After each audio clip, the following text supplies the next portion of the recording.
math wizards out there. Hey, welcome again to looks like a part 2 review lesson with division, operations with division. That includes fractions and mixed numbers. Yes, we continue on. We're going to do 4 more problems. So, you know what? Hey, buckle that seatbelt. Let's get ready to ride. Woohoo! Now, we start with the first problem here. It looks like, 3/4 times 5/9. Okay, I'm going to rewrite this expression here this way. 3/4 times 5/9. This is the same thing there, just written keyboard strokes makes that little forward slash there. Now when I look at this, there's a couple of things, okay? Multiplying fractions has to be the easiest thing in the world. It really does, because there's nothing tricky about it. In fact, I think 5th graders typically do better at multiplying and dividing fractions than they do adding and subtracting them, because there's so many more steps involved. However, when you look at multiplying fractions, all you're going to do, it's this simple, is you're going to simply multiply the numerators, which is that right there, those two numbers there, the 3 and the 5, and that gives you 15. And also, you're just going to multiply the denominators, right? The 4 and the 9, which is 36. And that's really all you do. However, yep, trick word.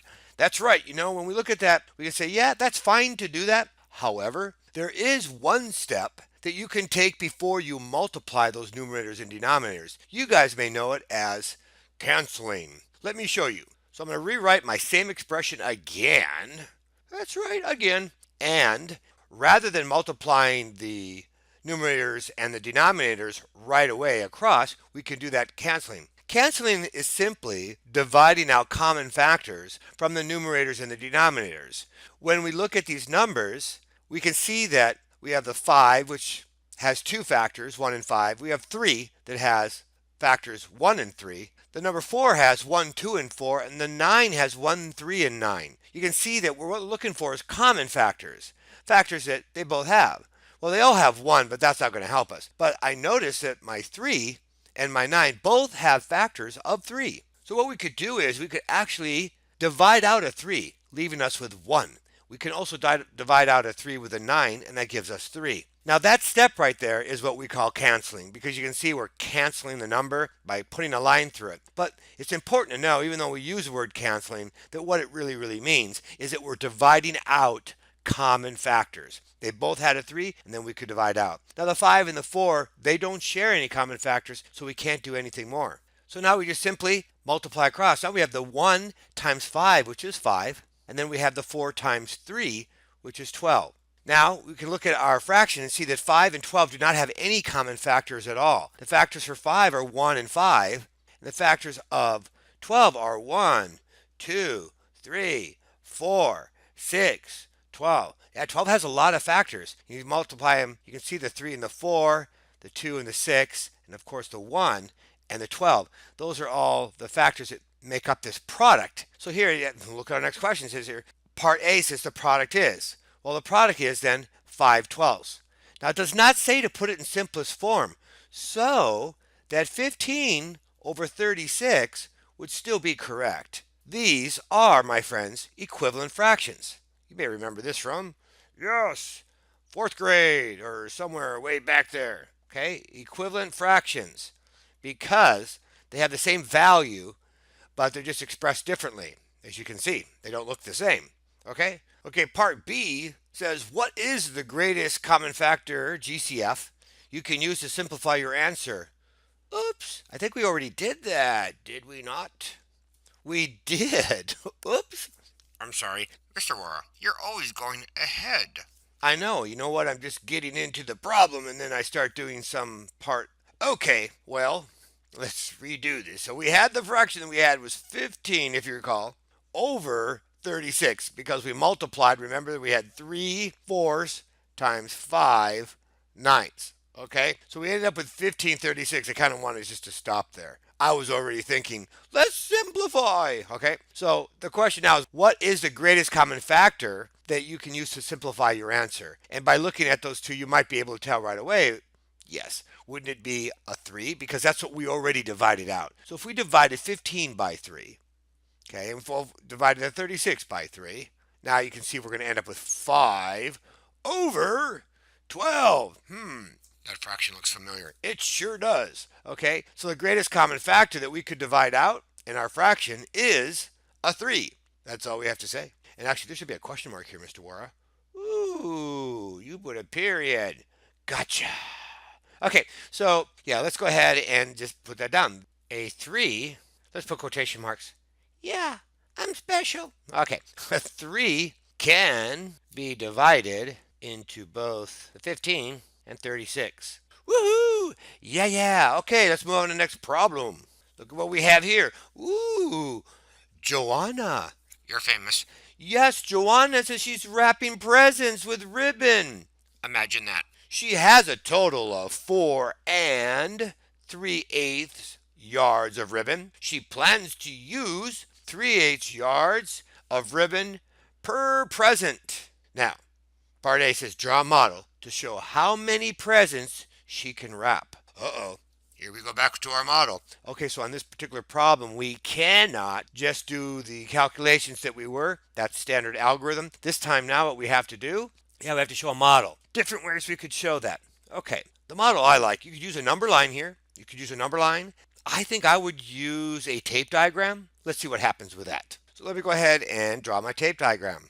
Now I elected to just use a whole number here to make it easier for dividing purposes. So because I have 4 3/8, I have more than 4 but less than 5. I'm going to show my tape diagram as just a value of 5. It'll make it easier to split it apart. Okay, so now I've divided up into 5. Now this part here, you can almost kind of think of that this here is the 4, so I'm going to have a certain amount beyond, but I'm not going to get all the way to 5. Now because we have eighths and we have that in our denominator, it'd be very easy just to divide this into eighths. So let's do that. And probably the easiest way is if you just were to split this in half. See, now I have a half, and if I do this, I'll have a quarter. So now I have 4 equal pieces. And then of course, if I do it one more time, I'm going to end up with my eighths. Okay, so I have 8 equal pieces in one whole. And then you could do this for each one of these. You might want to choose doing a number line rather than the tape diagram, because I have to do a lot of these. So here's my 4 3/8 right here. That's for the 4 3/8. Now we just need to find groups of our 3/8 because we're dividing that 3/8 into 4 3/8. So if we have 1, 2, 3 right here, we have one present that can use 3/8. Now it's just a simple counting. 1, 2, 3. Now it gets to be fun. 1, 2, 3. Okay, another 3/8. 1, 2, 3. And my lines aren't perfect here, but I'm just getting groups of 3/8. 1, 2, 3, right in between those lines. 1, 2, 3. You can see it comes down here. 1, 2, 3. In between each dotted line, 1, 2, 3. That's where we are. So far, we've been able to make 4 groups. So let me continue and keep going on. Now we've come up to this point, which is right here, and we only have 1 2/8 left. So we have 1, 2, 3, 4, 5, 6, 7, 8, 9, 10, 11. I see 11 groups of 3/8. So I have 2/8 left. I don't know what I can do. I have a remainder. Wait a second. If I have all these eighths and I actually have 2/8 left over, I could kind of think of it this way. If I had a group of 3/8, we would say that was one group, right? Because we have 11 groups of 3/8. So one group of 3/8 is considered one group. It's like one group. So if I only had part of the group, then maybe I can express this another way, because 1/8, 2/8, and 3/8. It's almost like you can take 3/8 the group and you can break it up into 3 equal pieces. So if this was your 3/8, for example, and we wanted to show that, here's your 1/8, here's your 2/8, and here's your 3/8. We're taking one whole group of 3/8 and saying you're a group. We're going to divide that whole group into that number. But what if we only have 2/8? Look at that. We have 1 piece, 2 pieces, 3. We have 3 equal pieces. Each one's an eighth. But if we were to compare the 2 equal pieces here with the whole, you can see that's 2 out of 3. Do you see that? So 2/8, okay, it's actually 2/3 of 3/8.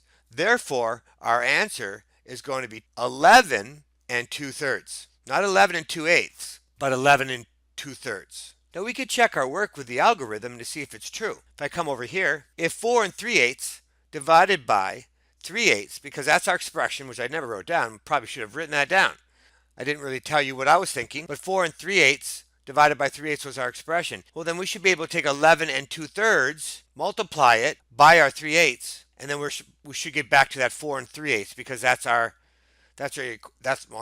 equation. Here we do the 11 times 3, 33 plus 2 is 35 over 3 times 3/8. Now we have some common factors, so we can get rid of that.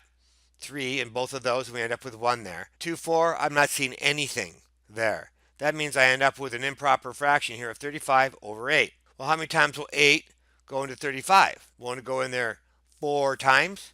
I think so. Because 8 times 4 is 32, we would have 3 left over, and look at our 8. Bring it on over, and look at that. We have 4 and 3/8. So 35 thirds, or 11 and 2/3, is the correct answer. We were able to check our work. Okay, let's go on to the next problem. Oh, look at this. Joanna is back. She's famous. Yes, it looks like we have a part B to this question. Okay. How many whole presents can she wrap? Oh, is this where Mr. War went ahead again? Okay, so we ended up with an answer. I just don't look ahead. I just work on my problem. Remember, we had an answer of 11 and 2/3. That meant she was able to wrap 11 whole presents. She wasn't able to do the 12th one because look at 2/3 is less than 1 whole. So we've already answered our question. How many whole presents can she wrap? Okay, Joanna can wrap 11 whole presents. Okay, I think that's all we need to write. We solved it, right? Because we were dividing 3/8 into 4 and 3/8. And when we counted our groups, okay, we were taking that group of 3/8 plus another group of 3/8. We've seen how many groups we could get in there. We were able to make, at the very end, I'm just going to put dot, dot, dot, dot, dot. We were able to make 11 of those groups, okay? And that's why that's our answer. All right, that was really easy. Okay, let's go on to the next question. Woohoo! Yeah. Okay, well, here we go again. Okay, so what's in the yellow is the exact same problem. Now we have a part C. It does say, does she have leftover ribbon? We did have some left over, and it says explain. Okay, we had 2/8 left over. So the leftover that we actually had, the remainder was 2/8. It was 2/8 was left over. Of course, 2/8 is 1/4, but 2/8 was left over. Does she have leftover ribbon? Yes, that is true. Yes, Joanna, our good friend, has 2/8. And what was our unit to measure yards? 2/8 yard, because it's not even more than one, has 2/8 yard left over. In fact, I would sneak the word ribbon in there. Put my little caret. Ribbon. 2/8 yard ribbon left over. Okay, let's move on to the next question. Okay, now we're coming. Whoa! Question 8 here. Valeria. You're famous. Has 5 3/4 cups of raisins to make raisin cookies. Raisin, or how about like oatmeal raisin? Yeah, maybe those are oatmeal. We'll have to ask Valeria and see if that's what she was making. I don't know. Each recipe she is making requires 1/2 cup of raisins. How many complete recipes can she make before needing to buy more raisins? Show your thinking. What we need to do is we need to understand the word. When we're doing those 3 reads, that 3 reads protocol, when we're looking at that, remember that first read, we're just trying to make sure that we understand the problem. Valeria has a bunch of raisins because she's going to make some oatmeal. I like the idea of oatmeal raisin cookies. There we go. Those are tasty. And then it says each recipe, and remember that's like a batch. So I'll mark that here so you guys can see that. That's just a batch of cookies when we think of a recipe. Each batch she is making needs a certain amount. Not all of what she has, but just some of it. And so then that way we need to find out how many batches could she make. So when I look at this problem, I'm really seeing it's like how many groups of 1/2 cup can we divide into that larger dividend of 5 3/4. Probably know this is that expression, 5 3/4 divided by 1/2. That's what we're doing. Now, so 5 3/4 divided by 1/2, that we know that when we divide fractions, it's much easier, and rather than showing the model here in this case, to look for that multiplicative inverse, right? Where we find the inverse operation, the same thing, inverse, kind of like the opposite. We know that to find the opposite of 1/2, we have to find the reciprocal of the divisor. And when we do that, if you were to multiply this by 2 over 1, that we get 1. But we're going to first have to change this into a fraction greater than 1. And 5 times 4 is 20. When we add the 3, we get 23. That becomes the numerator. And then the 4 is just bring it on down or bring it on over, whatever you need to say. Very strange, Mr. Wara. And then now we're going to find the reciprocal of the divisor. When we do that, we need to multiply. Okay? We need to change that sign to multiplication. Now we're going to have 2 over 1. Now I'm going to keep going across here. All we need to do is cancel, right? Dividing those common factors. And I see 4 and 2 with a common factor of 2. So 4 divided by 2 is 2. 2 divided by 2 is 1. And look at that. Just like that, we get 23 over 2 times 1, which is 2. I'm just multiplying straight across. Super easy. Now I have that improper fraction, or fraction greater than 1, and now I need to go ahead and put it back into a mixed number. Now I can do that by finding out how many wholes can I make here. I have quite a few of them. And I'm going to show you the really strange way. See, if I show 2 over 2, I know I have 1 whole, right? And 23 up here means, whoa, I have a lot more I could make. And if you keep creating wholes, you can see what happens is, look at, these are all going to be whole numbers, right? They're going to be equal to 1. And the halves is the same, which makes it really nice. 2 over 2 is 1 whole, so I have 2, 4, 6, 8, 10. You can see where I'm going with this. This is going to take a really long time, so I'm just going to put dot, dot, dot, dot. Eventually, you're going to see that you're going to be able to make 11 of them, right? Because 11 times 2 is 22. 2 times 11 is 22. 2 can divide into 23. It can do it 11 times. It can't do it 12. So I get a whole number of 11, and then I'm going to have 1 left over, and then with my 2, I just bring it on down. Okay, and then I have 11 and a half. Just like that. Whew! It's like magic. Dun, dun, dun, dun. Okay, so 11 and 1 1/2. That works. I like it. Do you like it? I hope so. We always check our work though. See, this is the kind of problem where it doesn't ask me to do a model. I'm checking my work. Because if I know that 5 3/4 divided by 1/2 is supposed to, because I don't know for sure, to 11 and 1/2, well then I could just do the reverse. I can take 11 and 1/2, multiply by 1/2, and I should get my 5 3/4. Let's see if that's true. And multiplication's super fun, right? So now I'm going to just go ahead and multiply. Well, need to change that into that improper fraction again. You cannot, should not, ever, never, ever, ever, ever try to multiply mixed numbers if they're not in the improper fraction kind of form. 11 times 2, 22, plus 1 is 23. So I end up with 23 over 2, that fraction looks familiar, times 1/2. No common factors, so I can't do any canceling. That's going to equal 23 over 4. Woohoo! Now I just need to put it back as my improper fraction. 4 can divide into 23 how many times? Yeah, 5. Okay, you could have 5 groups of 4. That's 20. I'll put it down here. So that's 5. And you see what's happening already. And then I'm going to have 3 left over because 20, right? 23 minus 20 is going to be 3. And then with my 4, that's right. you can say it. Bring it on down. That's right. Or bring it on over. In this case, we're going to bring it over. So now we have 5 3/4. And look at that beauty. Oh my goodness. That art piece. One of my best. I love it. Now, it does say here, show your thinking. Did I show my thinking? Yeah, look on my page. Okay. The teacher, That would be me. we're going to look at this. And we're going to go, okay, yeah, I see he set up his expression. I can see that there. Okay, then what do you do? I look over on the page, and I'm going to see all this work, and I'm going to know exactly what you did. I'll say, yep, you showed your thinking. Woohoo! Yeah. And you'll get all the points, all right? And life is good. Yes. Okay, woohoo! Here's our last one, problem 9. It says a picture window has an area of 56 2/3 square inches. The width of the frame is 9 1/3 inches. What must be the length of the frame? Good question. And it says use a picture model to support your answer. We are talking about area. In area, there's a formula. That's right.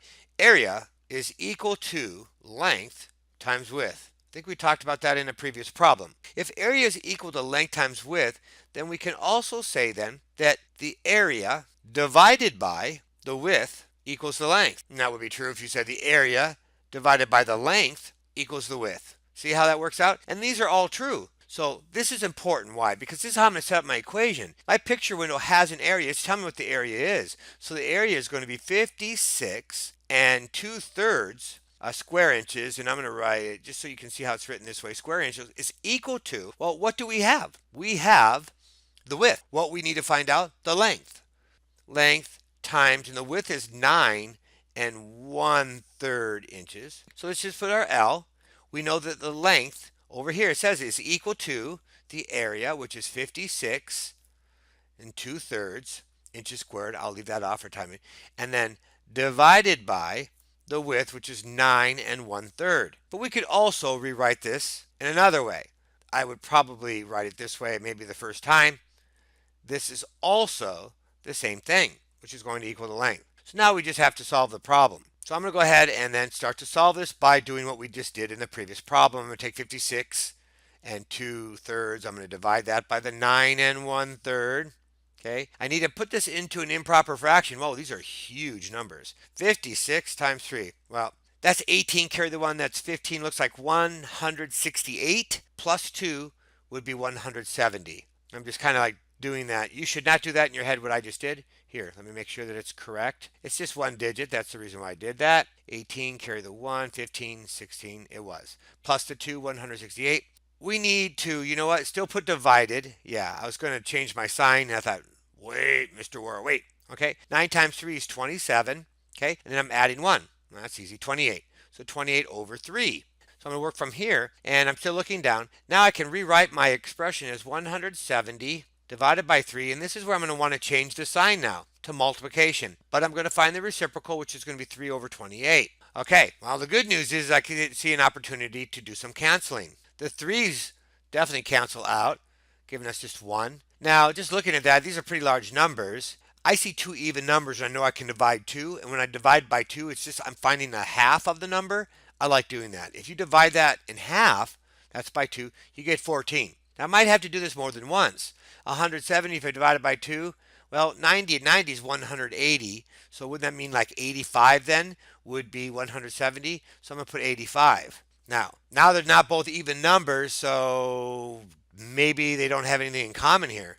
14 has the factors 1, 2, 7. I think that might be the end of the line there. 85 then, because we're taking 85 times 1. 1 times 14, 14. So we have 85 over 14. So how many 14s will go into 85? Well, I kind of think of the clock is about 15 minutes. That's 14. I'm estimating here. So 14, if we did 4 of them, that's almost 60. So maybe 5 of them. So let's figure that. So let's do 14 times 5, which is 20. 5, 6, 7. That's 70. But look at that. One more will go in. 484. Okay, so I was off by 1. So when there's 6 times 6 holes, that's what we have. And then we're going to have 1 left over. And then we have a denominator of 14. Because that's what we had. So we just changed this into that mixed number. Now again, why not check your work? It's worth it. You can always get a correct answer if you check your work. So 56 2/3 divided by 9 1/3 is equal to, if that's just what I'm stating, 6 1/14. Why don't we just come over here, do 6 1/14 then, multiply that by 9 1/3 to see if it gets us back to our dividend, 56 2/3. Well, again, I'm going to put this right back as an improper fraction because it cannot multiply unless they're in that form.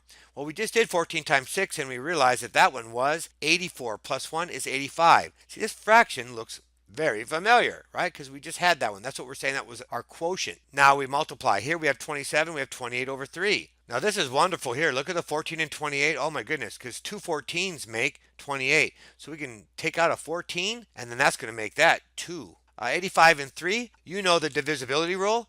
Well, the divisibility rule says that any number is divisible by 3, that if you add up the digits, that number is divisible by 3. Well, 8 plus 5 is 13. Well, 13 is not divisible by 3, so we're done. We can't do anything else here. So 85 times 2, that's double. Well, we already had that. That was 170. And now we have 1 times 3, which is 3. See, this is looking very familiar. Now, how many times will 3 go into 170? Well, let's take a chance since we know our answers. 56. Let's see if 56 times 3 will help us out. 18, carry the 1, 15. Look at that. 168. It sure is. 56. And then we had 2 left over. And then we have our 3. So 56 2/3. Woohoo! Yeah. Now, that's not our answer, though. Our answer is over here. Okay, so what must the length of the frame be? The length must be 6 1/14 inches. Woo! Woohoo! My friends, oh my goodness, it's another completion of another math video. Woohoo! Yeah. Okay, guys, hey, great to have you along. Appreciate you participating, even though I can't really see you. But I know you're out there in cyberspace. Anyway, guys, have a wonderful day. Yeah.